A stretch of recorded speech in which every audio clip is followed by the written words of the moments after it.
Hello, Ops. Merong nag-send sa akin ng reels. O, sabihin natin, video. Nag-send sa akin, pinakita niya sa akin ang Vicarious Pilidi. Yung Vicarious Pilidi na yan, pinaniniwalaan ko yan dati kasi yon ang sabi ng papa ko. Maraming mga references pinakita sa akin ng papa ko na yung Vicarious Pilidi, pagbilangin mo, 666 nga, yon ang nakasulat sa crown ng Pope.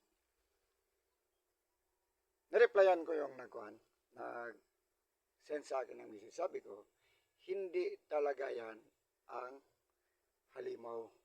Hindi yun ang base, ang Pope.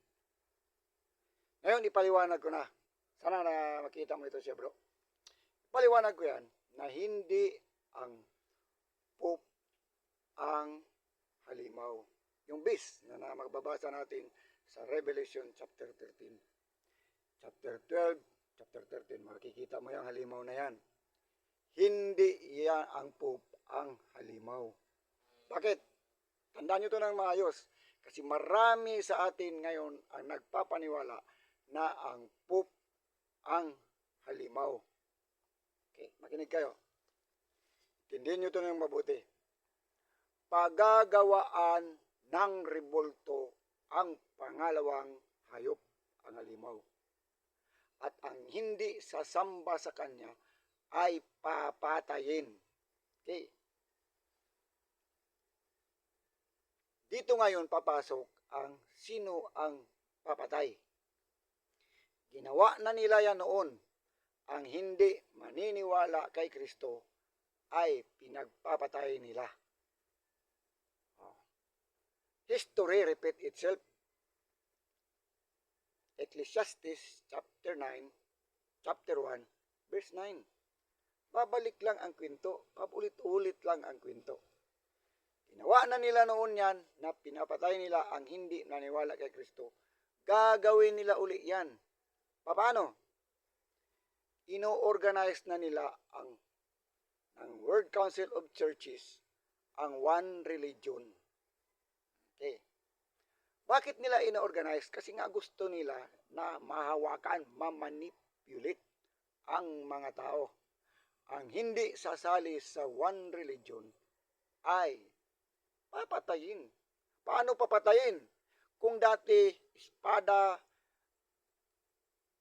torture, inquisition, papatayin nila ngayon ng disinting pagpatay.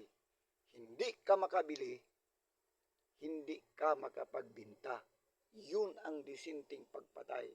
In short, sanksyon ng sanksyon sa mga bansa, sa mga tao na ayaw magpasakop sa one world religion. Tanong, sino ang sponsor, prominent proponent ng ng kagustuhan na yan ng one world religion? Muslim ba? Hindi. Hindu ba? Hindi. Buddhism ba? Hindi. Christianity ang may gusto ng one world religion. So malinaw, ang leader ng nagpapairal, naghikayat ng one world religion ay ang Pope ng Christianity.